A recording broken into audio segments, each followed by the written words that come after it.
Structure in India, भारतीय कर प्रणाली।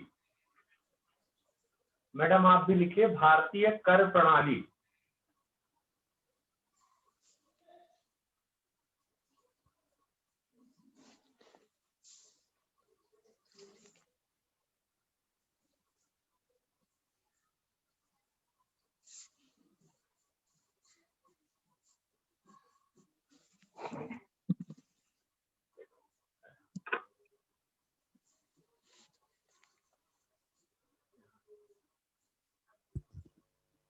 Good evening sir.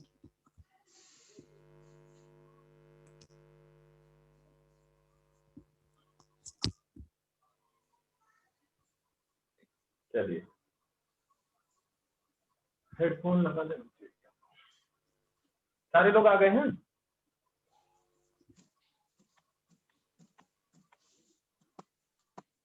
Disconnected.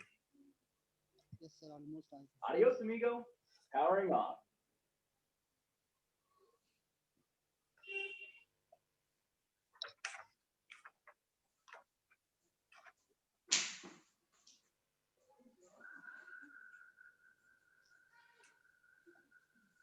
लिख लिया अज्जू?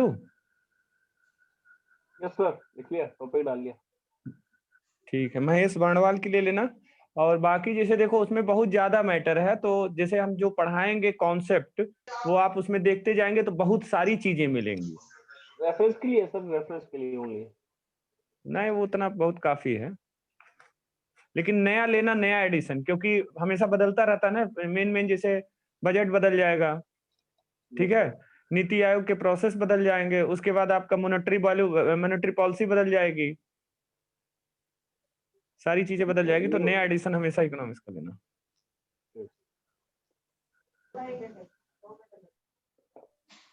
सर कौन सा बताया book? Mahesh Varnwal. Okay start किया जाए? जी सर। जी सारे सर। लोग आ चुके हैं? Good evening. आ गए सर, आ गए, अभी आया उधर। अच्छा चलिए ठीक है, हेडिंग डालिए इंडियन टैक्सेशन सिस्टम, भारतीय कर प्रणाली।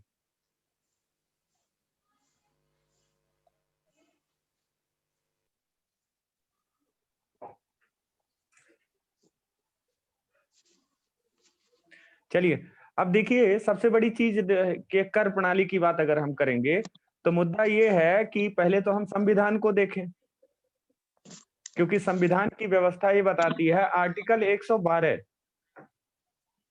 ठीक है, आर्टिकल 112 किसकी बात करता है? बजट की बात नहीं करता है, ध्यान रखिएगा, पहले सुन लीजिए तब लिखिएगा। आर्टिकल 112 जो है वो बजट की बात नहीं करता है। बजट तो हम अपने मन से बोलते हैं कि बजट है, लेकिन वो बात करता है लोक वित्त की, पब्लिक फाइनेंस। यानी कि संविधान में बजट शब्द का कोई भी उल्लेख नहीं है। बजट शब्द के जगह पर किसका उल्लेख है? लोक वित्त का। लोक वित्त का मतलब क्या हुआ? लोक, अब देखिए आप लोगों ने, इसलिए हमने पहला चैप्टर जो पढ़ाया वो क्या पढ़ाया? अर्थव्यवस्था पढ़ा दिया आपको, राष्ट्रीय आय पढ़ा दिया। अब वो राष्ट्रीय आय का जो पैसा, जो राष्ट्रीय आय जीडीपी और जीएनपी जो जनरेट हो रही है, वो कहां से जनरेट हो रही है? अब वो तो बजट के माध्यम से ही लेखांकन किया जाएगा ना, कि कितना पैसा कहां से आ रहा है, क्योंकि इसमें दो प्रकार के टैक्सेशन की व्यवस्था होगी। एक, पैसा सरकार के पास टैक्स रेवेन्यू रिसीप्ट हो रहा है। अब वो टैक्स रेवेन्यू रिसीप्ट्स में कौन कौन सी चीजें आएंगी? एक डायरेक्ट टैक्स आ जाएगा और एक इनडायरेक्ट टैक्स आ जाएगा। तो डायरेक्ट टैक्स वो होता है जो सीधे सीधे व्यक्ति की इनकम से ले लिया जाता है, और इनडायरेक्ट टैक्स वो होता है जो क्या है, किसी वस्तु पर लगा होता है। तो टैक्स लिया जा रहा है, लेकिन ये भी तो ध्यान रखिए, यानी यहाँ टैक्स रेवेन्यू रिसीप्ट्स में दो टाइप के टैक्स, एक डायरेक्ट टैक्स है, एक इनडायरेक्ट टैक्स है। दूसरा मुद्दा क्या आता है? एक क्या है? Non tax revenue receipts. अब ये बताइए कि नॉन टैक्स रेवेन्यू रिसीप्ट्स में न तो डायरेक्ट टैक्स से पैसा आ रहा है, यानी न तो इनडायरेक्ट टैक्स से पैसा है, यानी वहां पर जो भी पैसा आ रहा है वो टैक्स के थ्रू नहीं आ रहा है। तो क्या बचा है ऐसा जहां से सरकार उसमें से पैसा कमा रही है? PSU, interest on loan, public sector unit. अब पब्लिक सेक्टर यूनिट का मतलब क्या है कि जो सरकार की 100% भागीदारी के साथ जो कंपनी है, जैसे सेल है, steel authority of India limited, GAIL है, भेल है, ठीक है, एक बीईएल है, भारत हैवी इलेक्ट्रॉनिक्स लिमिटेड है, इलेक्ट्रिक लिमिटेड है, एक भारत है, भारत इलेक्ट्रॉनिक्स लिमिटेड है, एनटीपीसी है, ओएनजीसी है, oil and natural gas corporation है। तो ये सारी कंपनियों में अब मान लीजिए धीरे धीरे शेयर थोड़ा सा कम कर रही है सरकार, लेकिन ये 100% गवर्नमेंट कंपनी है ना। अगर इसमें आपकी जॉब लगती है तो इसका मतलब सरकारी नौकरी कर रहे हैं आप। तो अब ये बताइए कि इसमें सरकार क्या टैक्स के थ्रू पैसा कमा रही है? एनटीपीसी, आप बिजली का 1 महीना उपभोग करते हैं तो बिजली का किराया बिजली का बिल देते हैं ना, तो ये टैक्स हुआ? नहीं हुआ। ये टैक्स तो हुआ नहीं। तो इसका मतलब कि अगर बिजली का बिल देखें तो ये भी तो नॉन टैक्स रेवेन्यू रिसीप्ट है। Yes sir. ठीक है, अगर हम स्टील अथॉरिटी इंडिया लिमिटेड में स्टील का प्रोडक्शन करते हैं और उसे बेचते हैं, बेच के हम प्रॉफिट कमाते हैं, तो क्या ये टैक्स है? नहीं। हमने क्या है, कोई चीज लिया तो उसके बदले में आपको हमने क्या है, कुछ दिया है। तो जितने पीएसयू सेक्टर्स हैं, ये सारी चीजें, अब स्कूल है तो आप मान लीजिए कि भले सरकार कम पैसा लेती है, लेकिन जो भी यूनिवर्सिटी में जो भी ग्रेजुएशन की फीस है, आपको नहीं लगता कि वो टीचर को दे के पढ़वाती है, सारी व्यवस्था करती है, तभी तो आपसे फीस लेती है? जी सर। वो टैक्स नहीं है, वो सरकार की अर्निंग है। हम्म। ठीक है, तो इसका मतलब कि आपको मालूम है कि बहुत बड़ी बड़ी महारत्न कंपनियां हैं, नवरत्न कंपनियां हैं, मिनी रत्न कंपनियां हैं। ये सब क्या करती हैं? ये सब सरकार की निजी मतलब सरकार की 100% ओन कंपनी है, जिसके द्वारा सरकार प्रॉफिट कमाती है। तो अब ये बताइए, क्या ये टैक्स है? नहीं सर, नहीं है। नहीं है। तो इसका मतलब कि सरकार के बजट में, जीडीपी या जीएनपी में या बजट में सरकार के पास 2 माध्यम से पैसा आता है। कहां से? एक टैक्स रेवेन्यू रिसीप्ट और एक और एक गैर गैर हाँ सरकारी non non tax non revenue. Tax. हाँ जी सर। ठीक है, तो 2 माध्यम से आता है। तो अब ये जो पैसा आता है, इसी में तो सारे लोग आ जाएंगे। प्राइवेट कंपनी से वो टैक्स वसूल रही है, सरकारी कंपनी से प्रॉफिट वसूल रही है। अब बैंक की बात करेंगे तो बैंक किस में आएगा? टैक्सेशन में आएगा, क्योंकि कुछ बैंक टैक्सेशन वाले में आएंगे, लेकिन कुछ बैंक 100% क्या है, गवर्नमेंट के गवर्नमेंट है। पीएसयू है, पब्लिक सेक्टर यूनिट है। तो अब बैंक का प्रॉफिट क्या है? Difference between deposit and loan. 10 lakh किसी ने जमा किया तो उसे 7% बैंक दे रही है, वही 10 लाख उठा के किसी को वो लोन कर देती है तो उस पर 14% ले रही है। तो जो लोन की थी वो 14% आ रहा है, और जिसका पैसा है उसको कितना जा रहा है? 7%।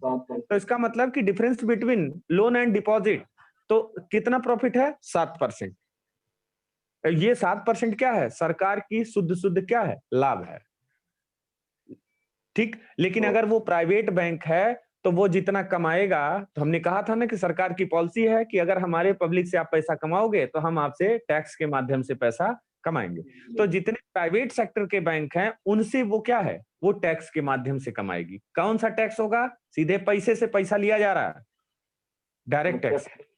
ठीक है, तो अब यहां ध्यान रखिए कि इन सारी चीजों का जो प्रावधान है, कि जो सारा पैसा बजट में 1 अप्रैल से 31 मार्च तक एक फाइनेंशियल ईयर में जो सारा पैसा कैलकुलेट होकर आएगा, वो पैसा बजट के रूप में क्या है, इकट्ठा होता है, और वही बजट के रूप में फरवरी में अभी पास होगा। ठीक है, तो हम क्या प्रावधान करते हैं कि ये जो बजट वाला प्रावधान है, ये संविधान में अनुच्छेद आर्टिकल 112 के तहत किया गया है, जिसे बजट न कह के संविधान में क्या कहा जाता है? पब्लिक फाइनेंस या लोक वित्त। क्लियर हो गया कि लोक वित्त क्या है? जी सर। अब ये बताइए कि क्या लोक वित्त जरूरी है? बिल्कुल जरूरी है सर, बहुत जरूरी है। क्यों जरूरी है? आखिर इस लोक वित्त का उद्देश्य क्या है? What is the objective of public finance? Country के प्लानिंग और डेवलपमेंट के लिए बहुत ज्यादा जरूरत है सर। बिल्कुल, यानी बैलेंस कि ऑफ पेमेंट बताएगा। हमने आपको कल बताया कि अर्थव्यवस्था का मेन उद्देश्य क्या है? मानव का विकास। लोगों की लिविंग स्टैंडर्ड को क्या करना, हाई करना, अच्छे से उनकी जीवन को सुचारू रूप से सरकार की चलवाने की जिम्मेदारी किसकी होती है, गवर्नमेंट की होती है। तो हम पहला वर्ड हेडिंग डालेंगे इंडियन पब्लिक फाइनेंस, यानी भारतीय लोक वित्त। इसके अंदर सब हेडिंग है ना सर? हाँ, इसके अंदर ही टैक्स आएगा ना।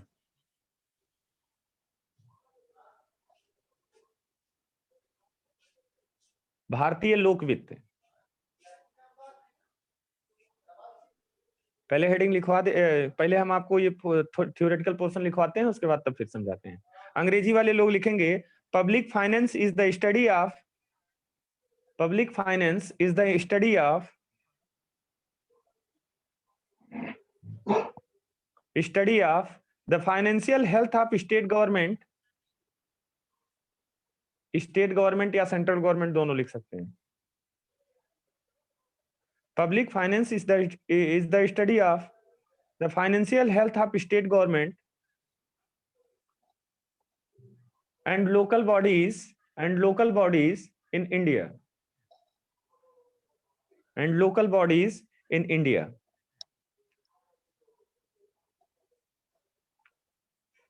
Full stop.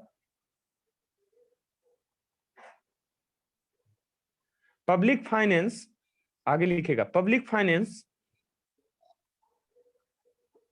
assesses,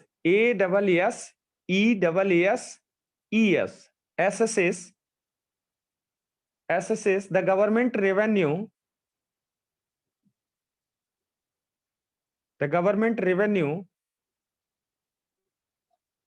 and the government expenditure of the public and the government expenditure of the public authorities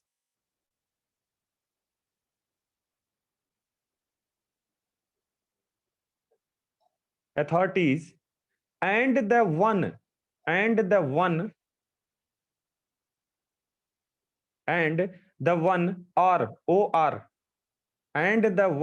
or the other to achieve desirable ones, Hindi वाले लोग लिखेंगे देश की व्यवस्था को सुचारू रूप से चलाने, देश की व्यवस्था को सुचारू रूप से चलाने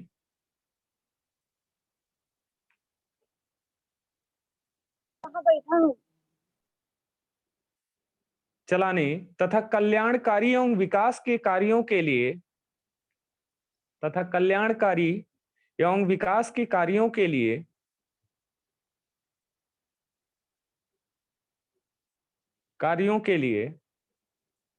सरकार को धन की आवश्यकता होती है, सरकार को धन की आवश्यकता होती है।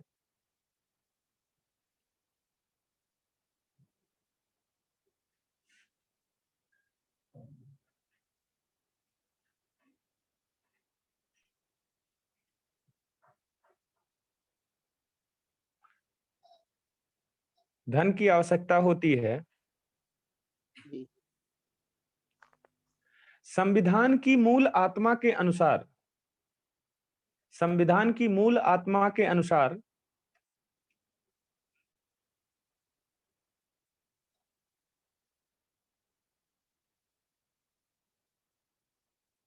इस कर का प्रयोग, इस धन का प्रयोग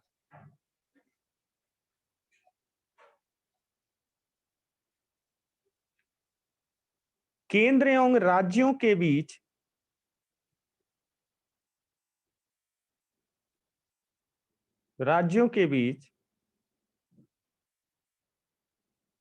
इस प्रकार किया जाना चाहिए,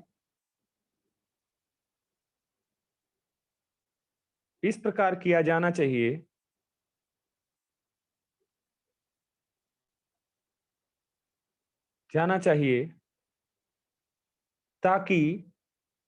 ताकि विभिन्न राज्यों के बीच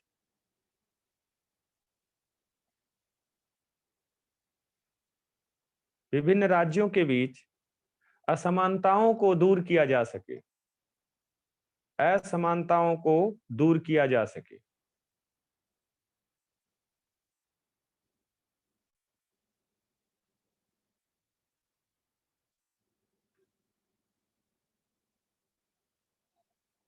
जिसके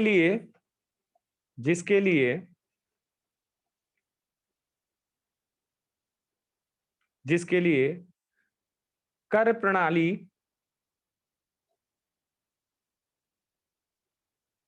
तथा कर व्यवस्था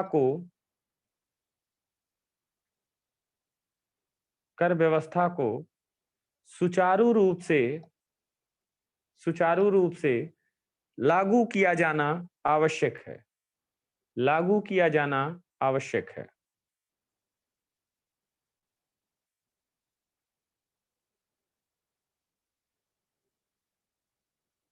देखिए क्या कह रहा है कि बजट का जो प्रयोग है, जो भारतीय लोक वित्त का प्रयोग है, वो कैसे होना चाहिए। जैसे मान लीजिए कि तमिलनाडु है, यहां भी आपको विवेकपूर्ण दोहन करना है बजट का।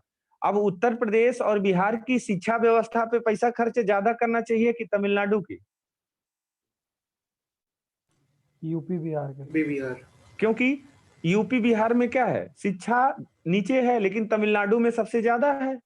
तो लेकिन तमिलनाडु और यूपी में, मान लीजिए कि यूपी में पैसे शिक्षा पे ज्यादा बजट पास कर दिया जाए। हमने क्या कहा, विवेकपूर्ण दोहन, कब करना है, कहां करना है, कितना करना है, कैसे करना है। ठीक है, यहां भी वही फार्मूला लग रहा है। यूपी में और बिहार में शिक्षा वाला बजट जो है वो अधिक होना चाहिए। ठीक, तमिलनाडु में क्या है, शिक्षा वाला बजट कम कर दिया जाए, वहां जो चीज अविकसित है, ठीक है, उस पे बजट पास किया जाए। तो अब ये बताइए कि हम क्या कर रहे हैं, उस संविधान की जो मूल आत्मा है उसके अनुसार ये कहा गया कि जो इसका प्रयोग किया जाए, केंद्र एवं राज्यों के बीच जो असमानताएं हैं, जो अनइक्वलिटी है, उसको धीरे धीरे क्या किया जाए, दूर किया जाए, और उसका विवेकपूर्ण बंटवारा किया जाए कि केंद्र और राज्य के बीच में किस प्रकार से बंटवारा होना चाहिए। तो ये इसकी मूलभूत जो थ्योरी थी वो थी। अब हम आते हैं टैक्स पे। हेडिंग डालिए कर या टैक्स।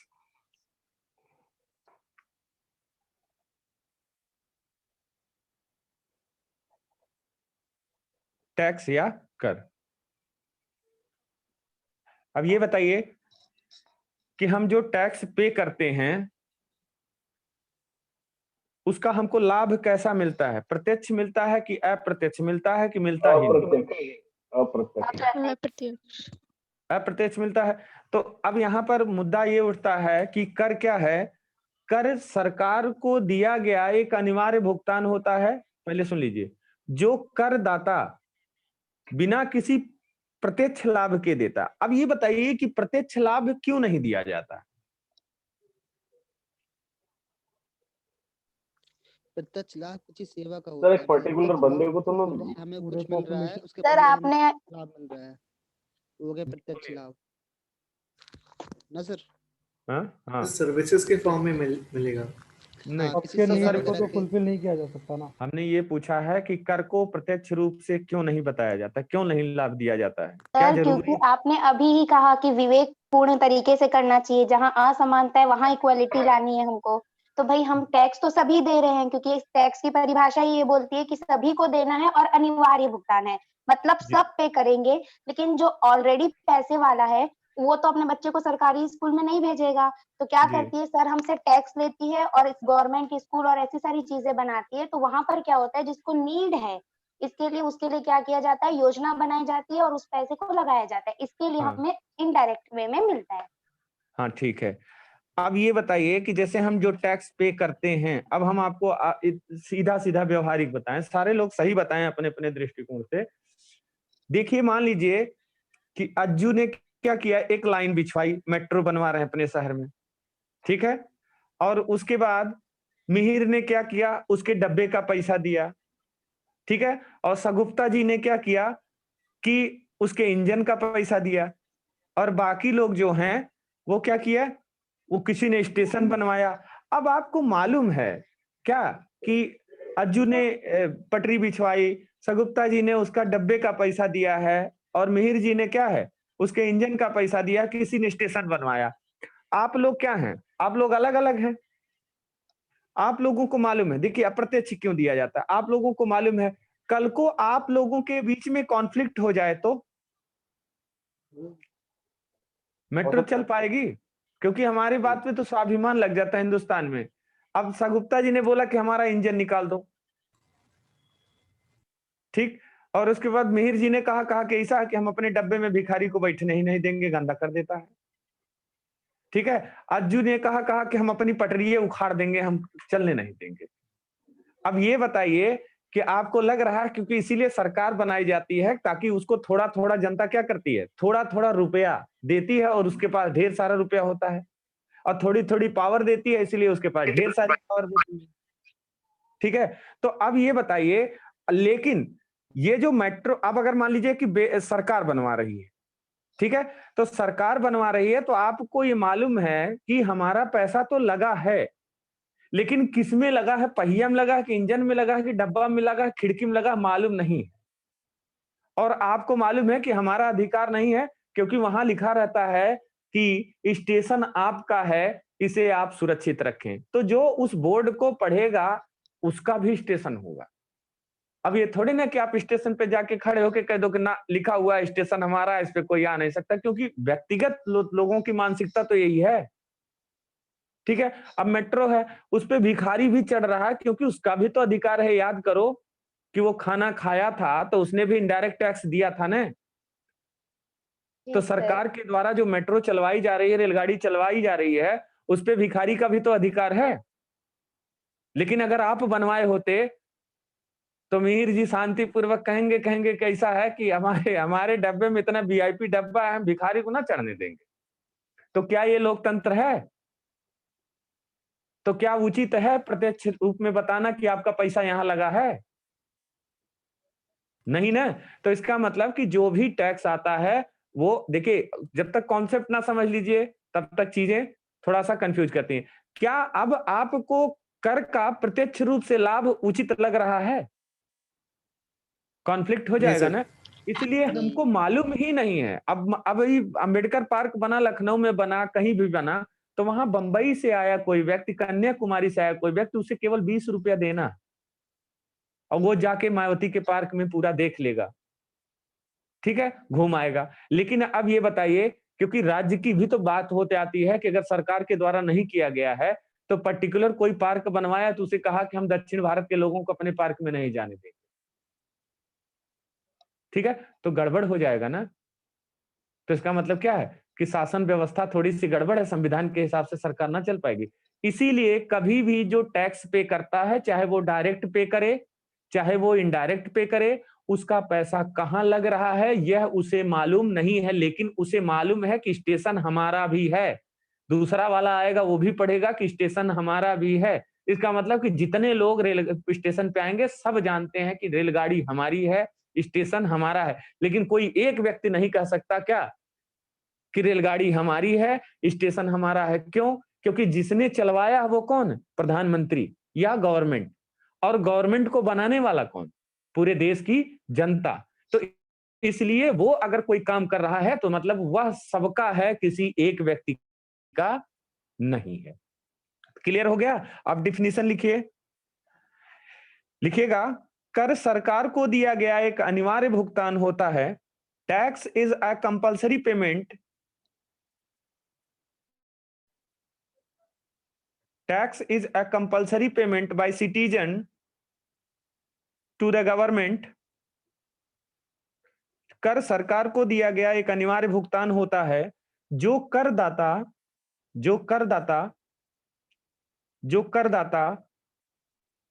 बिना किसी प्रत्यक्ष लाभ की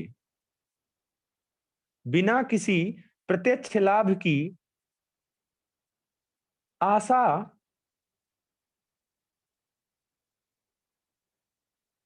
किए देता है, बिना किसी प्रत्यक्ष लाभ की आशा किए ही देता है। Tax is a compulsory payment by citizen to the government to meet the public expenditure,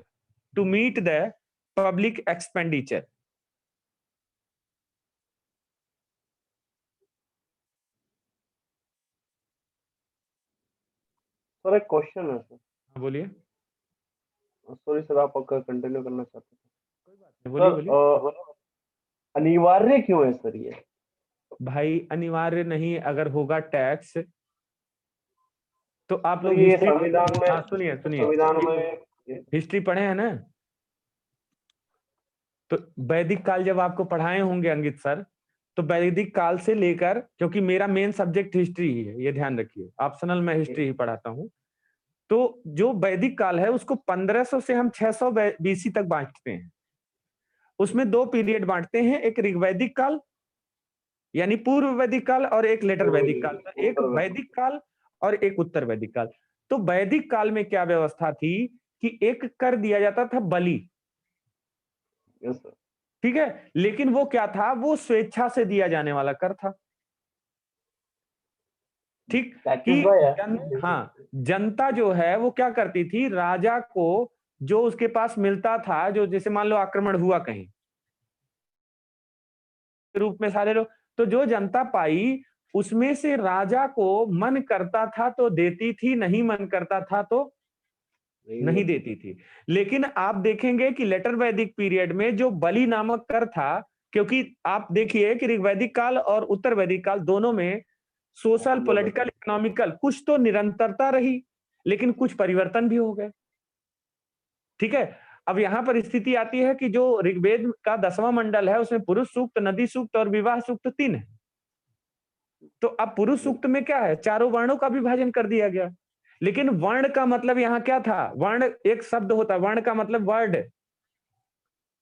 गौर वर्ण और श्याम वर्ण। गौर का मतलब गोरे लोग और श्याम का मतलब सांवले लोग, ठीक है। लेकिन बाद में वर्ण को क्या कर दिया गया, व्यवसाय से जोड़ दिया गया कि जो सोना पीटेगा उसे सोनार कहा जाएगा, जो लोहा पीटेगा उसे लोहार कहा जाएगा, जो कुंभ घड़ा बनाएगा उसे कुंभकार कहा जाएगा, जो चमड़ा निकालेगा वो चर्मकार कहलाएगा। लेकिन उत्तर वैदिक काल के बाद अगर आप सोना लोहा पीट रहे हैं, आपको लग रहा है कि थोड़ा सा इमेज और बढ़ानी है हमको, तो आप सोना पीटने लगे, तो लोहार से आप कहलाए क्या, सोनार, क्योंकि यहां जो वर्ण है वो व्यवसाय से संबंधित हो गया। लेकिन बाद में यही वर्ण आज हम लोग जो झेल रहे हैं वो जाति में हो गया, ठीक है। अब क्या है कि ब्राह्मण के घर पहले क्या है, कर्म के आधार पर ब्राह्मण बनता था, जिसके पास क्या है, ज्ञान होगा वही ब्राह्मण है, ठीक है। पहले अनुलोम विवाह, प्रतिलोम विवाह 2 होता था, बाद में 8 प्रकार के विवाह होने लगे। तो अब ये देखिए कि ऋग्वैदिक काल में अगर आप लोहा पीट रहे हैं तो लोहार हैं, अगर सोना पीटने लगे तो फिर सोनार कहे जाएंगे, कर्म के आधारित था। लेकिन बाद में उत्तर वैदिक काल में अब क्या हो रहा है कि अगर आप लोहा पीट रहे हैं तो लोहार हैं, अगर आप सोना पीटने लगेंगे तब भी आप लोहार हैं, सोनार नहीं बन पाएंगे। तो उसी तरह से ऋग्वैदिक काल में जो बलि था वो एक कर था जो जनता के द्वारा स्वेच्छा से दिया जाता था। लेकिन बाद में जब राजा के पास अधिकार आने लगे तो क्यों आने लगे, क्यों, क्योंकि पहले ब्राह्मण, क्षत्रिय, वैश्य, शूद्र कर्म से होते थे। लेकिन जब उत्तर वैदिक काल देखेंगे तो ब्राह्मण के घर ब्राह्मण पैदा हो रहा है, भले वो मूर्ख है। Yes sir. तो है भाई, ब्राह्मण तो हम भी हैं, कर्म से भी ब्राह्मण है और धर्म से भी ब्राह्मण है, ठीक है। तो अब ये बताइए कि अगर ब्राह्मण के घर ब्राह्मण पैदा हो रहा था और वहां क्या है, ऋग्वैदिक काल में क्या है, कर्म के आधार पर बनता था, तो जिसके कर्म अच्छे थे तो उसको जनता राजा बनाती थी, इसका मतलब जनता का सपोर्ट था, जनता जब चाहे तब उतार देती थी। क्योंकि आपको मालूम है कि ऋग्वैदिक काल में गण, विदत, सभा, समिति, परिषद 5 प्रकार की समितियां थी, ठीक है। अब क्या है कि जब ब्राह्मण के घर ब्राह्मण पैदा होने लगा तो ये भी तो ध्यान रखिए, राजा के घर भी तो राजा पैदा होगा,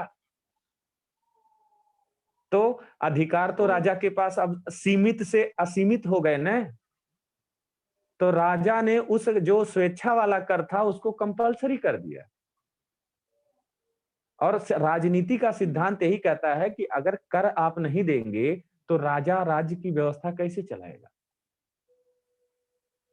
तो अनिवार्य नहीं होना चाहिए, क्योंकि देना कौन चाहता है, सुख सारे लोग भोगना चाहते हैं, तो जबरदस्ती तो लेना पड़ेगा ही ना कहीं ना कहीं।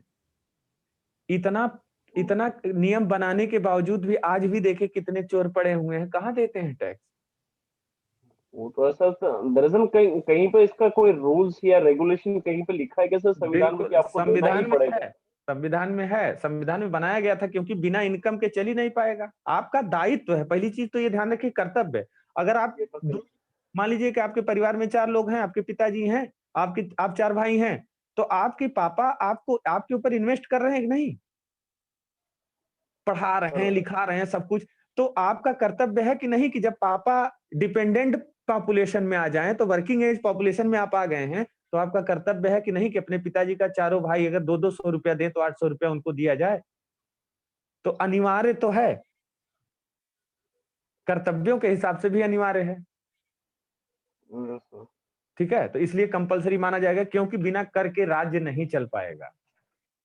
और अगर आपको विकास लेना है तो इसका मतलब क्या कि कुछ चीजें होती हैं जो लोग ईमानदारी से दे देते हैं, लेकिन कुछ के लिए अनिवार्य बना दिया गया है। कुछ लोग तो आप मानते हैं कि हमारा कर्तव्य है, लेकिन कुछ क्या है, कुछ लोगों की आदत नहीं छूटती है कि हम बिल्कुल नहीं देंगे, तो वो पकड़ा जाते हैं जब तो अच्छे से जाते हैं। यही मुद्दा होता है।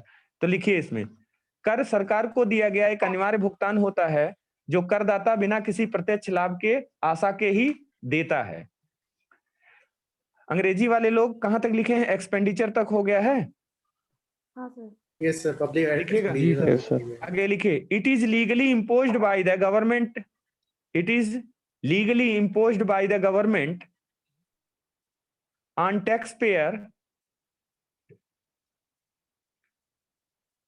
आप लोग लिखिएगा, वास्तव में कर राज्य की आय का मुख्य साधन है।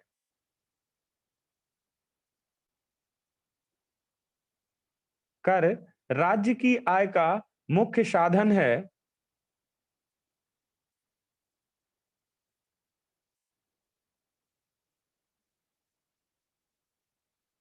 Legally imposed by government on tax payer.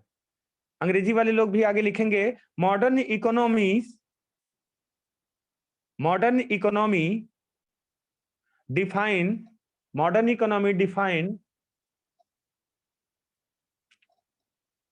define tax is a mode of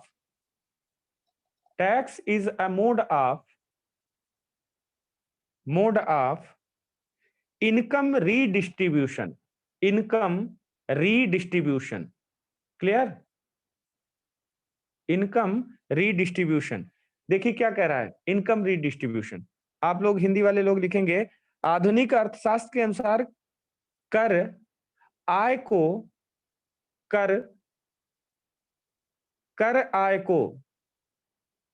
मतलब कर से जो प्राप्त हुई है आय, कर आय को पुनः वितरित करने का एक तरीका माना जाता है। पुनः वितरित करने का एक तरीका माना जाता है।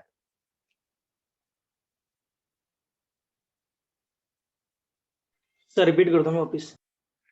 आधुनिक अर्थशास्त्र के अनुसार कर आय एक में रहेगा। कर से प्राप्त सरकार की ये क्या है, इनकम है कि एक्सपेंडिचर है?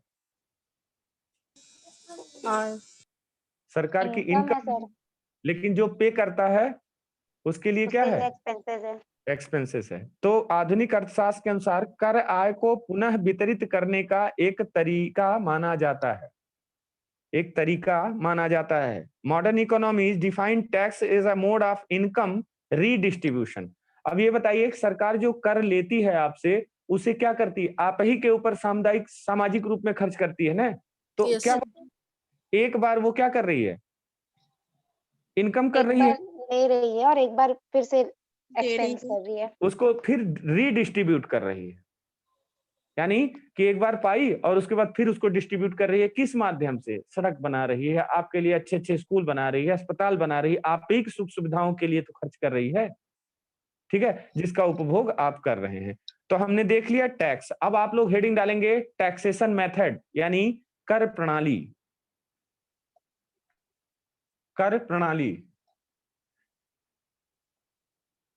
Taxation method.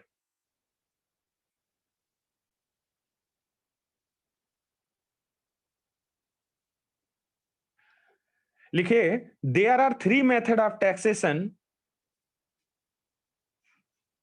There are 3 method of taxation. लिखेगा, अर्थव्यवस्थाओं में कर लगाने की अर्थव्यवस्थाओं में कर लगाने की मुख्यतः तीन प्रणालियां हैं। There are three method of taxation.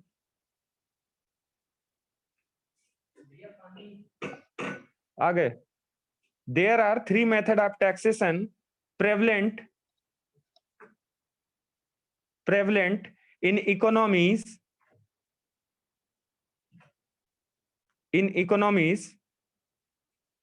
with their individual merits and demerits. अर्थव्यवस्थाओं में कर लगाने की तीन प्रणाली हैं जिनके अपने गुण व अवगुण हैं।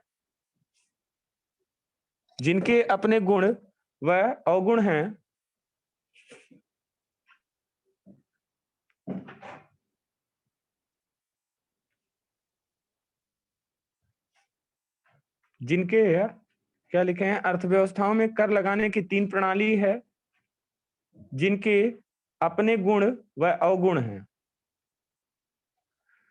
अब हम प्रणाली बात करेंगे कि तीन प्रकार की प्रणाली है, ठीक है।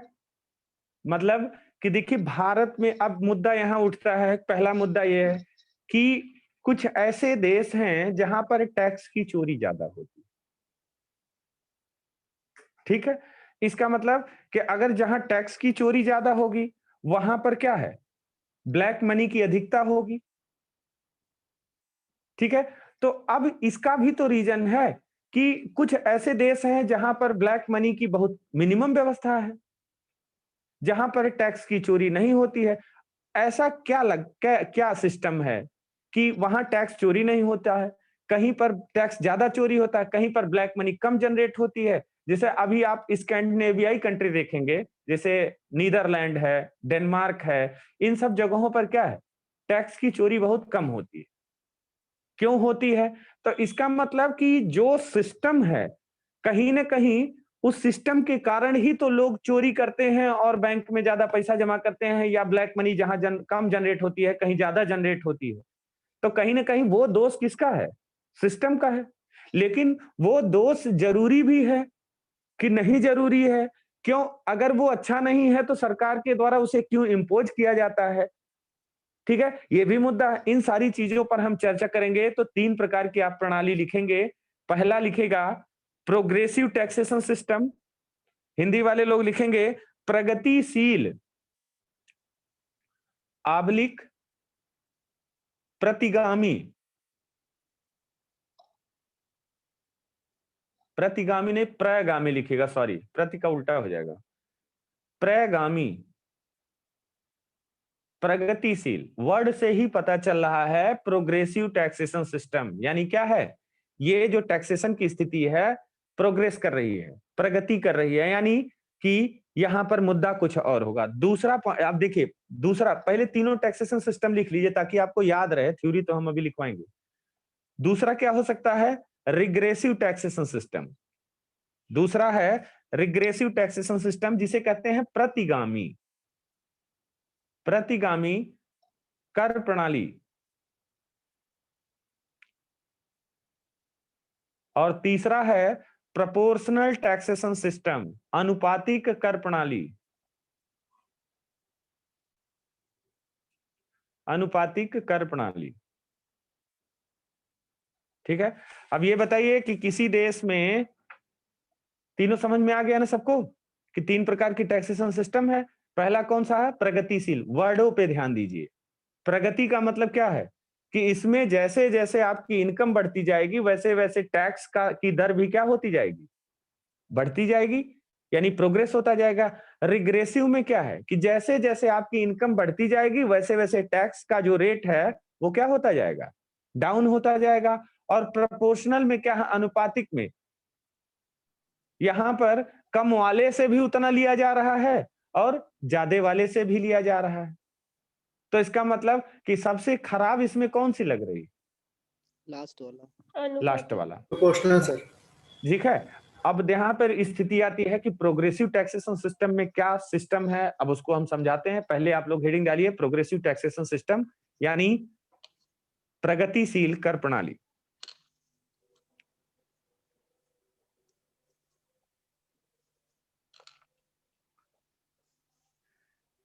प्रगतिशील कर प्रणाली।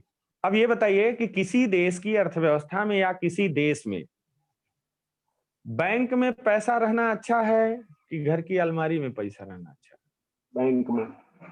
क्यों? बैंक में सुरक्षित तो बैंक में ही रहेगा। बैंक में। अगर बैंक में, जिस देश में बैंक में अधिक से अधिक पैसा रहता है तो बैंक ज्यादा से ज्यादा क्या है, लोन कर पाती है। और अगर लोन करती है तो इसका मतलब कि जो लोन लेने आ रहा, अब जब क्या कहा गया कि अगर बैंक में ज्यादा पैसा है, यहां भी डिमांड और सप्लाई का रूल लगाइए, पूरे इकोनॉमिक्स भर लगेगा कि अगर सप्लाई ज्यादा है तो उसका प्राइस क्या होगा, कम। कम होगा। तो इसका मतलब कि अगर बैंक में, जिस देश में पैसा है, तो प्राइस क्या है बैंक का, वो रेट ऑफ इंटरेस्ट ही तो है, जी कम होगा, यानी कम हो जाएगा। पब्लिक मांगने वाली 100 है और बैंक कैलकुलेट कर रहा है कि हमारे पास 300 कस्टमरों का पैसा है, तो जो लोन हम 15% 10% पे ले रहे हैं, आपको उम्मीद है ना कि हमें उसे 5% पे मिल जाएगा। और अगर हमें 5% पे लोन मिल रहा है तो आपको नहीं लग रहा है कि नॉर्मल आदमी भी 10-20 लाख लगा के छोटा मोटा एंटरप्रेन्योर बन सकता है कि नहीं बन सकता है? आराम। बन सकते। क्योंकि हमारे पास केवल इन्वेस्ट करने की ही दिक्कत है, क्योंकि सेविंग तो है नहीं, और जब तक सेविंग नहीं होगी तब तक इन्वेस्ट नहीं होगा, जब तक इन्वेस्ट नहीं होगा तब तक प्रोडक्शन नहीं होगा, और जब तक प्रोडक्शन नहीं होगा तब तक हम एक्सपोर्ट नहीं कर पाएंगे, और जब तक एक्सपोर्ट नहीं कर पाएंगे तो हमारे पास मनी नहीं आएगी। तो इसका मतलब कि हमारे पास सेविंग नहीं है, तो हमें हेल्प चाहिए किसकी, बैंक की। बैंक से हम हेल्प इसलिए नहीं ले पा रहे हैं, क्यों? क्योंकि डिमांड है 200 की और बैंक के पास अमाउंट है 100 का। ठीक है, अब स्थिति क्या आती है, तो अगर बैंक में ज्यादा पैसा होगा तो लोग लोन के लिए प्रेफरेंस ज्यादा देंगे, और अगर लोन के लिए प्रेफरेंस ज्यादा देंगे तो इन्वेस्टमेंट की व्यवस्था बढ़ेगी। अब देखिए, हम 10 लाख की बात कर रहे हैं, अगर 5% पे लोन मिलना शुरू हो जाए तो तमाम जगह पर क्या होगा, तमाम जगह पर ब्रिज बनना शुरू होंगे, तमाम जगह पर कंपनियां बनना शुरू होंगी, तमाम जगह बड़े बड़े इन्वेस्टमेंट होना शुरू होंगे। अब ये बताइए कि अगर ब्रिज बनना शुरू होता है तो स्थिति क्या आएगी, उसमें लेबरों की जरूरत पड़ेगी कि नहीं पड़ेगी? जी सर। पड़ेगी। तो अब ये बताइए कि जो लेबर खाली पड़े हैं उनको जॉब मिलेगी? जी मिलेगी। एक लेबर मिलेगा, एक इंजीनियर को भी जॉब मिलेगी, एक साइट मैनेजर को भी जॉब मिलेगी। तो इसका मतलब की स्थिति क्या हो गई कि इन लोगों को जॉब मिली, तो अब इनके पास, जिनके पास 0 इनकम आ रही थी, उनके पास शाम को 500 रुपया, किसी के पास 5,000 रुपया, इंजीनियर वाली बात हो रही है और लेबर वाली बात हो रही है, किसी के पास 500 रुपया, किसी के पास 5,000, किसी के पास 10,000, इस तरह से आया। जी अब जब इनके पास, अभी तक इनके पास इनकम 0 थी, अब इनके पास 500 रुपया आ रहा है, तो जब 500 रुपया आ रहा है तो आपको मालूम है कि ये शाम को क्या करेंगे, भोजन करेंगे 100 रुपए का भरपेट। तो जब अगर ये भोजन करेंगे 100 रुपए का, तो आपको मालूम है कि अगर ये दाल भी खाएंगे, रोटी भी खाएंगे, चावल भी खाएंगे, तो सब पे इनडायरेक्ट टैक्स लगा हुआ है। ठीक, जी सर। जो अगर मान लीजिए एक छोटी वाली बोतल भी पीते हैं, लेबर हैं, तो उनके लिए तो जरूरी है, कहे कि भाई शाम को थकान वो मिटाएंगे ही। तो अगर वो पीते हैं तो स्थिति क्या आती है, स्थिति यही आएगी कि इनकम उनकी क्या हो जाएगी, जो लेबर हैं, जो वो इतना सब कुछ करेंगे शाम को, तो सरकार की जीडीपी में पैसा बढ़ना शुरू हो जाएगा। बिल्कुल। और जो जी सर, जिसने बिल्कुल। लोन लिया, जिसने कंपनी बना रहा है, जो ओवरब्रिज बना रहा है, जो तमाम चीजें बिल्डिंगें बना रहा है, वो जो लोन लिया है, अब ये बताइए कि एक, अगर मान लीजिए कंस्ट्रक्शन वाली कंपनी है, तो ये बताइए कि अभी तक सीमेंट 10 बिक रहा था, 10 बोरा। अब जब से लोन सस्ता हो गया तब से तमाम लोग फैक्ट्री बनवा रहे हैं, ये बताइए कि उसकी डिमांड 20 गुना, 2 गुना हो जाएगी कि नहीं हो जाएगी? जी तो 10 बोरा सीमेंट पे सरकार को मान लीजिए कि एक बोरे पे 50 रुपया मिल रहा था, जीडीपी में कितना जा रहा था, 10 गुणे 50, 500 रुपया जा रहा था। अब जब से लोन सस्ता हो गया तब से क्या है कि एक जगह की जगह 3-3 जगह बिल्डिंग बन रही, क्योंकि हर आदमी लोन उठा लिया। अब जब लोन उठा लिया तो स्थिति क्या हुई कि अब ये बताइए कि 5 बिल्डिंग बन रही, अभी तक कितना जा रहा था, 10 बिक रहा था, तो सरकार की जीडीपी में 500 रुपया गिर रहा था, अब 5 जगह बिल्डिंग बन रही। तो इसका मतलब कि सीमेंट जो है बोरी की स्थिति क्या हो जाएगी, 50 बोरी बिकेगी ना, तो 50 बोरी बिकेगी तो 10 बोरी पे 500 मिल रहा था, तो सरकार की जीडीपी बढ़ जाएगी कि नहीं बढ़ जाएगी? बढ़ जाएगी। बढ़ जाएगी।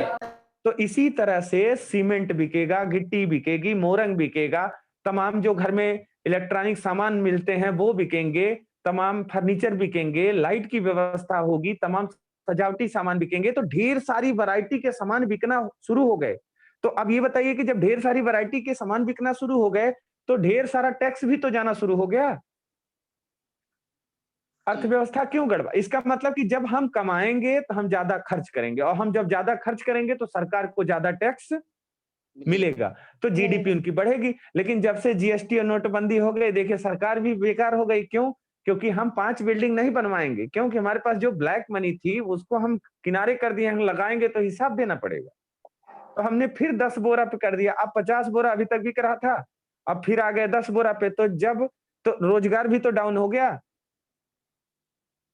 40 लोग जो लेबर काम कर रहे थे, अलग जो 4 बिल्डिंगें और बन रही थी जीएसटी और ब्लैक मनी के कारण, ठीक है, तो वो स्थिति क्या हो गई, वो बंद हो गई। अब 50 बोरा से सीमेंट कितना बिक रहा है? 10 बोरा। पहले सरकार की जीडीपी में 5,000 रुपया गिर रहा था, अब हमारी जीडीपी नहीं है तो हम तुम्हारी जीडीपी में कहां से गिराएंगे? तो हमारा अब स्थिति है कि हम क्या करेंगे, अब दारू भी पीना लोग बंद कर दिए, तो इसका मतलब क्या है, सरकार की व्यवस्था भी गड़बड़ा गई। ठीक, अब यहाँ सिचुएशन क्या बनती है कि अब अगर मान लीजिए कि इस तरह की स्थिति आ रही है, तो सरकार का जो सिस्टम है उसमें क्या हुआ कि जीडीपी गिरने का सबसे बड़ा कारण क्या है? समझ में आ गया? लोगों के पास पैसा नहीं है, क्योंकि लोगों के पास जब पैसा होगा और जब वो अधिक से अधिक खर्च करेंगे तो सरकार की जेब में इनकम की मात्रा क्या हो जाएगी, बढ़ जाएगी। तो इसीलिए इस समय जीडीपी की संभावना बढ़ने की तभी है जब सरकार क्या है, मार्केट में रुपया फेंके, और कैसा रुपया, रोजगार वाला रुपया। तो नौकरी तो देना इनकी अब मजबूरी है मोदी गवर्नमेंट की, तो ध्यान रखिए, नहीं तो इनकी जीडीपी सुधर नहीं सकती है, क्योंकि जब तक हम जॉब नहीं पाएंगे तब तक हम वीआईपी व्यवस्था में नहीं आएंगे, जब तक हम वीआईपी व्यवस्था में नहीं आएंगे तब तक सरकार की जीडीपी बढ़ने का नाम वाम ना लेगी। तो समझ में आ गया क्या है असर? अब देखिए प्रोग्रेसिव टैक्सेशन सिस्टम की स्थिति क्या आती है कि यहां कहा गया कि आप देखिए, अभी आप जब बजट पास होगा तो आप देखते हैं कि एक व्यक्ति की इनकम अगर 5 लाख रुपया तक है साल भर की, तो आपको मालूम है कि उस पर टैक्स लगेगा कितना, 10% या 5%। हम नॉर्मल चीज लेते हैं, क्योंकि अभी परसेंट नहीं लेंगे, क्योंकि जब तक बजट नहीं पास हो जाएगा तब तक हम आपको आंकड़ा नहीं लिखवाएंगे। बजट पास हो जाएगा तो उसके लिए हम एक स्पेशल 1 दिन का सेशन लेंगे, आप लोग फ्री रहिएगा, 2 घंटा हम आप लोगों को पढ़ाएंगे, ठीक है? क्योंकि नेशनल इनकम बदल जाएगी, पर्सनल इनकम बदल जाएगी, जीडीपी बदल जाएगी, मॉनेटरी पॉलिसी बदल जाएगी, तो उसके लिए हम एकदम विधिवत टाइम देंगे पेपर से आपके पहले। अब यहाँ स्थिति क्या आ रही है कि प्रोग्रेसिव टैक्सेशन सिस्टम में ये हो रहा है कि सरकार क्या करती है, सरकार ने कहा कि जिसकी इनकम 5 लाख रुपया सालीना है उससे हम लेंगे कितना, 10%, ठीक है? जिसकी इनकम 10 लाख से ऊपर है उससे हम लेंगे 15%, जिसकी इनकम 20 लाख से ऊपर है उससे हम लेंगे 20%, जिसकी इनकम 20 से 50 है उससे 20% लेंगे, लेकिन जिसकी इनकम 50 लाख से ऊपर है उससे हम लेंगे 30%। अब ये बताइए कि अगर आपकी इनकम 10 लाख रुपया है तो आप दे रहे हैं कितना, 15%, और आप बिजनेस कर रहे हैं मान लीजिए, और आपकी इनकम 20 लाख से ऊपर हो गई, तो आप 20% के दायरे में आ गए।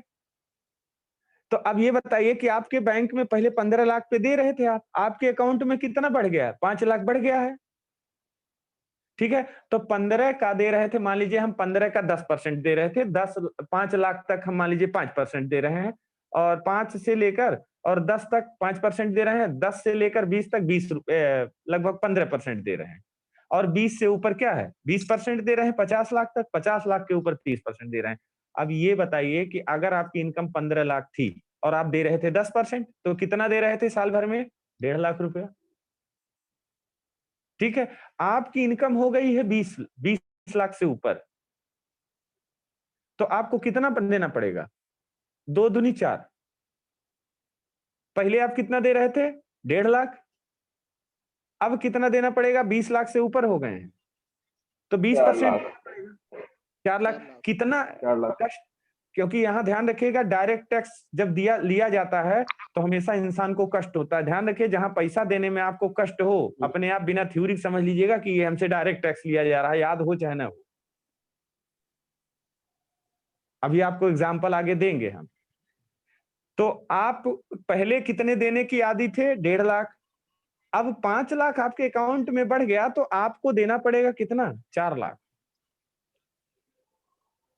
अब ये बताइए, आप ही से पूछ रहे हैं अज्जू, बताइए जुगाड़ लगाओगे कि नहीं लगाओगे? लगाऊंगा सर, बिल्कुल, देख लीजिए स्वीकार कर लिए हैं सब लोग, मुस्कुराइए। ठीक है, क्योंकि ये कितना बचाने के चक्कर में लगे? 3.5 लाख पूरे हो जाएंगे। 3.5 लाख। तो अब इनके पास केवल एक ही उपाय है, क्या? कि वो जो 5 लाख मान लीजिए 5-6 लाख जो आ रहा है एक्स्ट्रा, जो आपकी इनकम पहुंच रही है 20 लाख से ऊपर, उस पैसे को आप बैंक में तो रख के बच नहीं सकते हैं।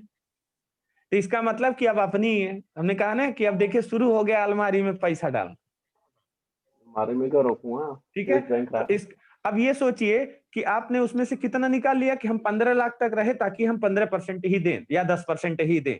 तो आपने उसमें से निकाल लिया, मान लीजिए 22 लाख आपकी पेमेंट हो गई थी, तो 15 में से 22 में से कितना निकाल लिए? 15 लाख रहे, 7 लाख निकाल लिए।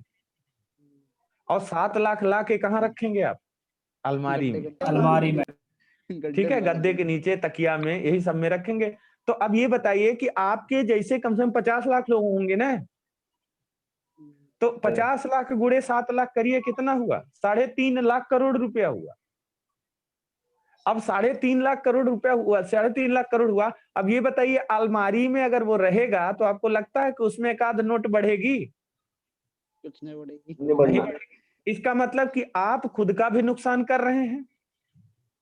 लेकिन अगर वही 3.5 लाख करोड़ रुपया बैंक में रहेगा तो वो मार्केट में फ्लो करेगा रुपया, और मार्केट में फ्लो करेगा तो उस 3.5 लाख करोड़ रुपया से कितने लोगों की फैक्ट्री बनेगी? कितने लोगों की फैक्ट्री अगर बनेगी तो वहां पर तमाम रोजगार जनरेट होंगे। जो सामान हम बाहर से मंगा रहे हैं उसका उत्पादन शुरू हो जाएगा।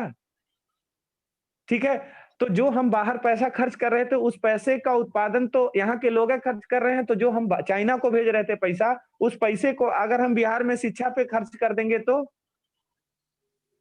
रोजगार बढ़ेगा। ठीक है, तो अब ये बताइए कि प्रोग्रेसिव टैक्सेशन सिस्टम में स्थिति क्या है? इसमें कुछ कमियां भी हैं। तो अब ये बताइए कि और ये इस व्यवस्था में, इस टैक्सेशन सिस्टम में ब्लैक मनी ज्यादा जनरेट होगी कि कम जनरेट होगी? ज्यादा। ठीक है, तो अब यहां पर ध्यान देखिए, आपने 7 लाख चुराया, लेकिन अनिल अंबानी, रतन टाटा तो नहीं कह सकते हैं कि वो चोरी करेंगे, लेकिन अडानी, अंबानी, ये सब 10-10 हजार करोड़ रुपया कमाते हैं, 1.5 लाख करोड़ रुपया कमाते हैं। अब ये बताओ कि अगर ये उसमें से 1,000 करोड़ साइड में कर दिए तो सरकार की स्थिति क्या होगी? गड़बड़ा जाएगी ना? गड़बड़ाएगी। ठीक है, तो अब यहाँ पर प्रोग्रेसिव टैक्सेशन सिस्टम का मतलब समझ गए क्या? कि इसमें ब्लैक मनी की अधिकता होती है, और ब्लैक मनी किसी देश के लिए नुकसानदायक होती है। कैसे नुकसानदायक होती है? अब जब वो अलमारी में पैसा आप इकट्ठा करते जाएंगे 10 साल का, तो 70 लाख हो गया। ऐसे आपके जैसे ढेर सारे लोग रखते जाएंगे तो अब उनको डर सताने लगेगा, क्योंकि हम घर पे रुपया गाड़ के रखे हैं, क्या करें? तो सारे लोग इकट्ठा होंगे जितने चोर हैं, ठीक, और सारे इकट्ठा होंगे और उस रुपए को क्या करेंगे? ले जाएंगे स्विस बैंक में, क्या है? जमा करेंगे। अब देखिए क्या नुकसान है। स्विस बैंक में जमा कर रहे हैं तो भारत सरकार अच्छे से बजट पास करती है, क्या करके? उधार मांग के, वर्ल्ड बैंक से, स्विस बैंक से भी वो लेके आती है। अब आप क्या किए कि चोरी वाला पैसा ले जाके स्विस बैंक में जमा कर दिए। स्विस बैंक ने कहा कि ऐसा है कि भैया हम 4% लेंगे। अब ये सोचिए कि आप क्या कर रहे हैं, वहां पैसा जमा करने के बावजूद आप क्या कर रहे हैं? उसको 4% दे रहे हैं, ठीक है, और उसने कह दिया कि हम 10 से 15 साल में पैसा देंगे आपको, कोई बात नहीं। अब आप ले जाके कितना जमा किए? 3.5 लाख करोड़ रुपया, ठीक है। अब जो स्विट्जरलैंड है वो बैंक जो क्या करेगा, वो सरकार को पैसा दे देगा अपनी। और वहां की सरकार क्या कर रही है, उस पैसे को उठा के अपने देश के बजट में पास कर दे रही है। आपके पैसे से वहां 4 फैक्ट्री खुलनी चाहिए, लेकिन उस आप खुद ले जाके पैसा दे आए उसको 3.5 लाख करोड़ रुपया। तो उसने क्या किया, स्विट्जरलैंड ने उस पैसे को बजट में अपने यहाँ पास कर दिया। आपके पैसे से वहां 50 फैक्ट्री खुल जा रही है, उसके बाद वो डेस्टिनेशन बना रहा है पर्यटन वाला, उसका पूरा डेवलपमेंट तो हो गया। वहां ये बताइए, वहां रोजगार कौन जनरेट कर रहा है, आधा से ऊपर आप कर रहे हैं ना। वो थैंक यू बोलना चाहिए। ठीक है, वहां पर जो पर्यटन की सुविधा है वो कौन डेवलप कर रहा है, आप। और उसके बाद अगर घूमने भी जाना होगा तो कहेंगे हम चलें स्विट्जरलैंड। स्विट्जरलैंड को स्विट्जरलैंड बनाया कौन है, स्विट्जरलैंड को स्विट्जरलैंड बनाने वाले हम ही लोग तो हैं। जी सर। अगर वही पैसा हम ईमानदारी से यहाँ बैंक में रखे होते तो क्या हमारा देश स्विट्जरलैंड नहीं बन सकता, हमारे यहाँ बेरोजगारी नहीं खत्म हो सकती थी। हो सकती थी सर। हमारे पैसे से स्विट्जरलैंड बजट पास कर रहा है, और ऊपर से हमें 4% देना भी है कि भैया चोरी का पैसा है, इस पे 4% हम लेंगे। अगर आप यहाँ वही 3.5 लाख करोड़ रुपया जो टैक्स जमा कर देते उस पे, और वही 3.5 लाख करोड़ रुपया यहाँ रख देते, तो आपको 7% मिलता भी, होता ना। ठीक है, तो अब ये बताइए कि आप अपराध कर रहे हैं कि नहीं, कि आप जिस देश के निवासी हैं उस देश का जो विकास का पैसा है वो ले जाके दूसरे पड़ोसी के घर में लगा रहे हो, तो इसका मतलब क्या है, स्थिति बहुत बड़ा अपराध है। तो इसका मतलब कि ब्लैक मनी जनरेट होगी प्रोग्रेसिव टैक्सेशन सिस्टम में, और ब्लैक मनी अपराध की श्रेणी में क्यों रखी गई है, क्यों, क्योंकि उस देश से अपने पैसे का, अपने देश का विकास न करके हम क्या कर रहे हैं, दूसरे के देश का विकास कर रहे हैं। क्या ये कानून और ये मानवता या संविधान के हिसाब से सही है, आप स्वीकार करेंगे? गलत है। तो इसका मतलब तो ब्लैक मनी गलत है कि नहीं? गलत है। सर। अब ये बताइए सीधी सीधी डिफिनीशन इतना पढ़ाने के बाद, ब्लैक मनी होती क्या है? सर वहाँ पैसा जिस पर हम कर नहीं चुकाते वो ब्लैक मनी हो गई, और उसको विदेशों में जाके रख देंगे। अगर सिंपल वे में कहें तो वही पैसा ब्लैक मनी कहलाता है जिस पर हमने कर ना दिया हो। हाँ बस, अनडिस्क्लोज इनकम। हाँ बिल्कुल, अनडिस्क्लोज इनकम। अब इसका मतलब क्या हुआ, अब सीधे सीधे लैंग्वेज में समझिए कि जो अलमारी वाला पैसा है वही ब्लैक मनी है। अलमारी में पैसा क्यों रखा गया, क्योंकि उससे टैक्स से बचाने के लिए अलमारी में पैसा क्या है, रखा गया है, तो इसलिए वह अपराध की श्रेणी में आना चाहिए कि नहीं आना चाहिए? आना चाहिए। ठीक है, अब लिखिए, अब इसको लिखिए, लिखेंगे इस विधि में कर की दर, इस विधि में कर की दर, राहुल कुमार, ठीक है, कर चोरी। इस विधि में कर की दर मूल्य, कर की दर मूल्य या आयतन, आयतन का मतलब कि पैसे का फैलाव। इस विधि में कर की दर मूल्य या आयतन, मूल्य, आयतन, आबलिक मात्रा, तीनों लिखेगा, मूल्य, आयतन, मात्रा, तीनों है वर्ड।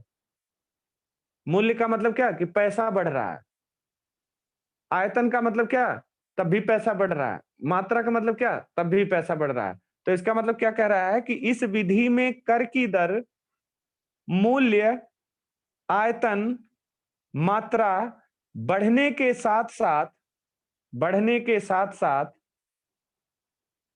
बढ़ने के साथ साथ बढ़ती जाती है। समझ में आया? सर एक बार रिपीट कर देंगे क्या प्लीज? हाँ हाँ लिख ले, बोल दे रहे हैं, लिखेगा इस विधि में कर की दर, इस विधि में कर की दर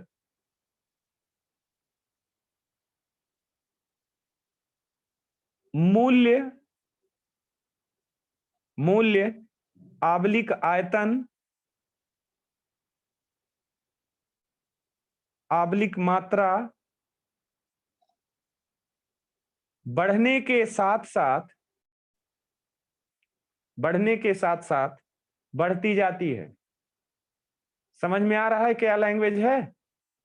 यहाँ कह रहा सर। है कि इस विधि में जो कर की दर है यानी टैक्स का जो रेट है वो पैसे, मूल्य कहिए चाहे आयतन कहिए चाहे मात्रा कहिए, कि जैसे जैसे पैसा बढ़ता जाएगा वैसे वैसे कर की दर क्या होती जाएगी?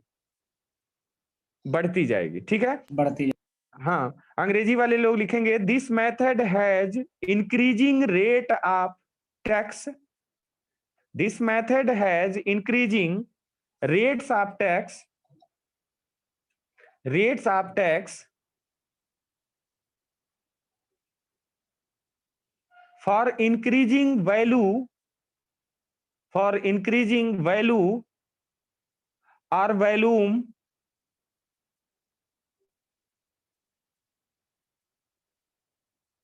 और volume.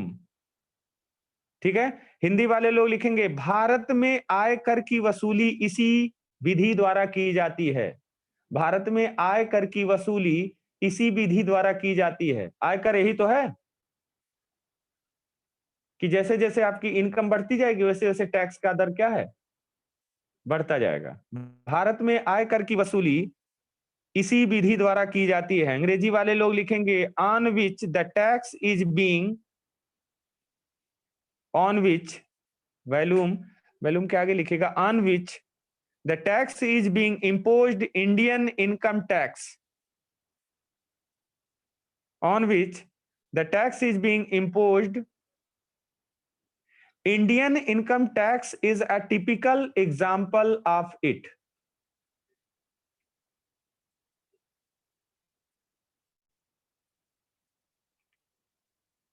Indian income tax is a typical example of it. Hindi वाले लोग लिखेंगे कि भारत में आयकर की वसूली इसी विधि द्वारा की जाती है जिसमें अपेक्षाकृत कम आय पर, जिसमें अपेक्षाकृत कम आय पर इसकी दर कम और अधिक आय पर इसकी दर अधिक होती है, और अधिक आय पर इसकी दर अधिक होती है।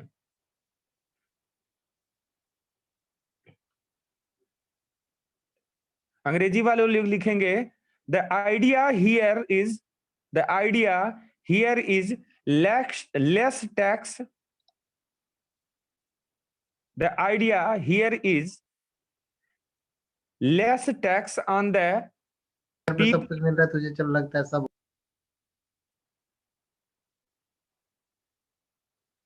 less tax on the people who earn less, who earn less, and higher tax on the people, and higher tax on the people who earn more. अब कुछ पॉइंट्स जरा लिखिए। ये बताइए इस कर में अभी स्वीकार किए हैं आप लोग एग्जाम्पल, इस कर में या इस कर व्यवस्था में कर चोरी होने की संभावना अधिक होती है, स्वीकार है? Yes sir. जी जी।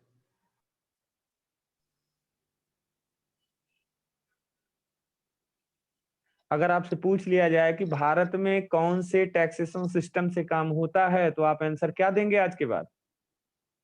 प्रगतिशील कर प्रणाली, प्रोग्रेसिव टैक्स, प्रोग्रेसिव। अब अगर वो भी ये भी पूछ ले कि पर्टिकुलर किस सिस्टम, किस टैक्सेशन व्यवस्था में यह व्यवस्था पूर्ण रूप से लागू होती है, डायरेक्ट टैक्स। अभी इसमें लिखवाए हैं क्या? इनकम टैक्स, आयकर, और इनकम टैक्स डायरेक्ट टैक्स है, दोनों पूछ सकता है कि प्रोग्रेसिव टैक्सेशन सिस्टम 100% फॉलो किसमें होती है? या तो डायरेक्ट टैक्स ऑप्शन रहेगा, और डायरेक्ट टैक्स नहीं रहेगा तो कोई डायरेक्ट टैक्स दे देगा, या इनकम टैक्स दे देगा, कॉर्पोरेट टैक्स दे देगा, सिक्योरिटी ट्रांजैक्शन टैक्स दे देगा। तो ये सारे टैक्स अभी आगे हम लिखवाएंगे। ठीक है, अब ये देखिए कि अंग्रेजी वाले लोग लिखेंगे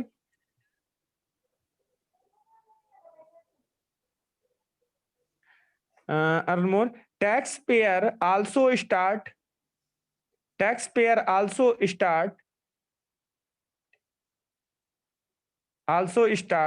evading, evading, evading मतलब अवॉइड करना, एवॉइडिंग चोरी करना, टैक्स बाई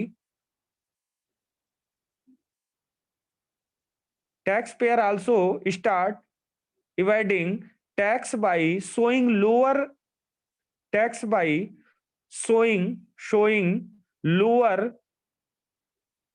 unreal income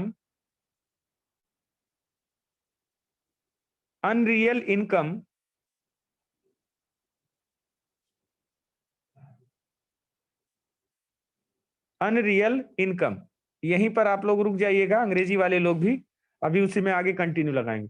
देखिए दो चीजें हैं इसमें, एक कमी तो है क्या कि टैक्स की चोरी होती है, लेकिन ये भी ध्यान रखिए कि दूसरे एंगल से देखें, एक सिक्के के दो पहलू होते हैं, दूसरे एंगल से देखें तो ब्लैक मनी भी किसी देश के विकास में बहुत बड़ी सहायक होती है, लेकिन एक लिमिट तक। ब्लैक मनी को रोका जाए कहां पर? एक लिमिट तक। क्यों? क्योंकि आप पता चले कि सरकार के पास जितना पैसा है उतना क्या है, प्राइवेट सेक्टर वालों के पास पैसा है, तो आप ध्यान रखिएगा दोनों के पास पैसा है बराबर, तो गद्दी प्राप्त करने में प्राइवेट वालों को टाइम नहीं लगेगी। ठीक, ब्रिटेन जब आप पढ़ रहे थे, कहा गया कि जब दादा भाई नौरोजी ने 1863 में लिखा the poverty and British rule in India, और उन्होंने इंग्लैंड में क्या है, इंग्लैंड डेप्ट टू इंडिया जो लेख लिखा था ड्रेन थ्योरी का, तो अंग्रेज भी वहां परेशान थे, राजनीतिक व्यवस्था ले परेशान थे, क्योंकि ईस्ट इंडिया कंपनी इतना ज्यादा पैसा कमा ले रही थी कि वहां की राजनीति पर हावी हो रही थी। और अगर कोई प्राइवेट और कॉर्पोरेट वाला व्यक्ति अगर राजनीति पे हावी हो जाएगा तो ध्यान रखिएगा वो चाइना हो जाएगा। ठीक है, इसलिए जो लोकतंत्रात्मक यानी डेमोक्रेटिक कंट्री होती है वहां पे ब्लैक मनी को एक लेवल तक ही क्या है बर्दाश्त किया जाता है, क्योंकि अगर इतना हो गया सरकार से तो इसका मतलब क्या कि अगर मोदी जी मोबाइल पे प्रचार कर रहे हैं कि हाँ आपकी बार मोदी सरकार, तो प्राइवेट वाला तुरंत सैटेलाइट पे थाम देगा कि जैसे आप मोबाइल खोलते हैं तो ओप्पो, नोकिया और वीवो लिख के आता है तो उस पर लिख के आएगा कि उसका नाम और उसकी पार्टी। जैसे मुलायम सिंह यादव ने दिया लैपटॉप तो खोलो तो तुरंत पूरे होते वादे और पता नहीं क्या क्या इरादे हैं। ठीक है, वो पापा और उनके बच्चे दोनों फोटो आती है उसी तरह से, तो स्थिति क्या आती है। लेकिन तो एक लिमिट जरूरी है कि जो ब्लैक मनी है वो एक लिमिट तक रहे। ठीक है, अब ब्लैक मनी लिमिट में रहे तो भी तो फायदेमंद है। अभी तक हमने बताया कि जिसके पास ब्लैक मनी थी, अब 1-2 घर बन रहे हैं कैसे, ईमानदारी वाले पैसे से, सफेद पैसे से, और 3 कंस्ट्रक्शन में पैसे लगे हैं कहां, ब्लैक मनी। लेकिन उस ब्लैक मनी के थ्रू सरकार की जीडीपी तो बढ़ रही है, जी सर। भले उसका हिसाब नहीं है लेकिन जीडीपी में बढ़ रहे, क्योंकि 3 बिल्डिंग बन रही तो उसका सीमेंट की डिमांड बढ़ गई, सरिया की डिमांड बढ़ गई। 3 बिल्डिंग बन रही है तो कम से कम क्या है, 3 बिल्डिंग में लेबर, इंजीनियर, वर्कर, क्लर्क सबकी जो जॉब लगी ना, जी सर। तो कहीं ना कहीं अगर ब्लैक मनी देखा जाए तो देश का विकास भी तो करती है एक पहलू पे। लेकिन ब्लैक मनी एक लिमिट तक देश के लिए फायदेमंद है, क्योंकि वो ब्लैक मनी अगर देश में लग रही है तब तो ठीक है, लेकिन कहूं अगर गट्ठर बांध के अगर स्विस बैंक में चली गई तो फिर गड़बड़ होता है। और ये 100% होना है, क्योंकि अलमारी उतना लोड संभाल सकती है जितना उसकी कैपेसिटी हो। और जब वो आवश्यकता, क्योंकि 3 बिल्डिंग बन गई, अब उसको बेच दिए, पता चला 2 गुना पैसा आ गया, अब कहाँ जाए। तो 3 बिल्डिंग बन गई तो इसलिए 6 बिल्डिंग बनाने हैं तो ठीक है, लेकिन 3 बिल्डिंग बनी फिर पता चला कि बिल्डिंगें नहीं बन रही, इसका मतलब कि वो पैसा जाने वाला प्रोग्राम में है, तो 6 गुना हो गया, इसलिए उसको रोकना बहुत जरूरी है। तब इनकम टैक्स के छापे, ईडी के छापे, सारी चीजें क्या है लगना शुरू हो जाता है। लेकिन देखिए कर चोरी तो होगी भाई, बुरी चीज तो बुरी है। अब हम चाहे जितनी तारीफ कर लें कि ब्लैक मनी अच्छी है, लेकिन बुरी है।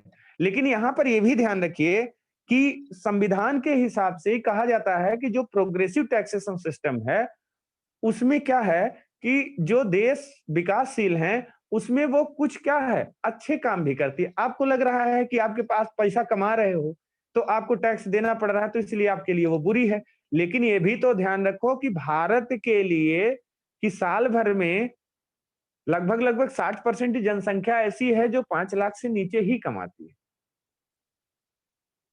तो उससे टैक्स नहीं लिया जा रहा है ना। तो इसका मतलब कि कहीं ना कहीं हमारे यहाँ जो जनता है, जो गरीब जनता है, वो टैक्स के दायरे से बाहर है कि नहीं यस सर। है। तो ये लोक कल्याण का काम हो रहा है। लेकिन अगर इसके रिग्रेसिव टैक्सेशन सिस्टम में देखेंगे तो रिग्रेसिव टैक्सेशन सिस्टम में क्या है, सेम उल्टा है कि जिसके पास जितना ज्यादा पैसा होगा उतने कम टैक्स लगेगा। तो इसका मतलब कि वहां कौन मारा जा रहा है, गरीब आदमी मारा जा रहा है। और यहां हम किसको लूट रहे हैं, अमीर अमीर को लूट रहे हैं। और जब उनसे टैक्स ले रहे हैं और वो पैसा हम कहाँ लगा रहे हैं, गरीबों के लिए। अब ये बताइए कि ये बुरा है कि सही है? सही है। पहला सही है। सही है ना। सही है। तो क्योंकि ब्लैक मनी कुछ हद तक फायदा भी कर रही है। और दूसरी चीज के लिए कि यह क्या है, यह विधि वास्तव में गरीबों के प्रति मित्रवत है कि बड़े लोगों से पैसा वसूल के गरीबों को बांटो। क्योंकि 5 लाख से नीचे वालों को टैक्स नहीं देना, टेंशन मत रखो, तुम बैंक में पैसा रखो, समस्या नहीं है। तो अगर देखा जाए कि यह प्रणाली अधिकतर विकासशील देशों में अपनाई जाएगी। क्यों? क्योंकि विकासशील देश का मतलब क्या कि 60% जनता क्या है, गरीब है। तो क्या ये अब जैसे जैसे हम लोग अमीर होते जाएंगे वैसे वैसे ये टैक्सेशन सिस्टम भी क्या है, बदलता जाएगा। जैसे हम देखिए समाजवादी से आए मिक्स में धीरे धीरे क्या सरकार का शेयर बढ़ते कम होते होते क्या उसमें प्राइवेट सेक्टर ज्यादा प्रभावकारी होने लगे। तो इसमें एक पॉइंट और लिख लीजिएगा कि यानी कि इस व्यवस्था में कर चोरी होने लगती है या कर चोरी होने की संभावना होती है, लेकिन यह विधि वास्तव में गरीबों के प्रति मित्रवत है, गरीबों के प्रति मित्रवत है, जिसके कारण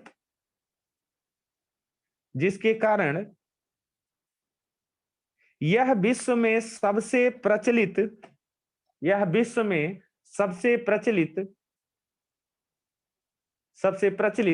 कर प्रणाली मानी जाती है। अंग्रेजी वाले लोग कहां तक रुके थे? Unreal income. हाँ, अनरियल इनकम। आगे लिखिएगा उसी में continue. But from the different angles this tax is pro poor.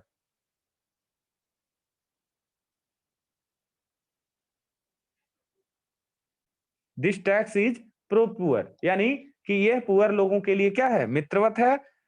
और उसके बाद लिख लीजिएगा this taxation system is most popular in the world. Clear? अब कोई क्वेश्चन? क्लियर हो गया? ठीक है, टाइम तो हो गया आप लोगों का। तो कल हम लोग पढ़ेंगे क्या, रिग्रेसिव। अब ध्यान रखिएगा रिग्रेसिव में आप अपने आप समझ जाइए क्या होगा। जैसे जैसे आय बढ़ती जाएगी वैसे वैसे कर की दर क्या है, कम होती जाएगी। यहां बैंक में पैसा कम होगा क्योंकि अलमारी में ज्यादा होगा।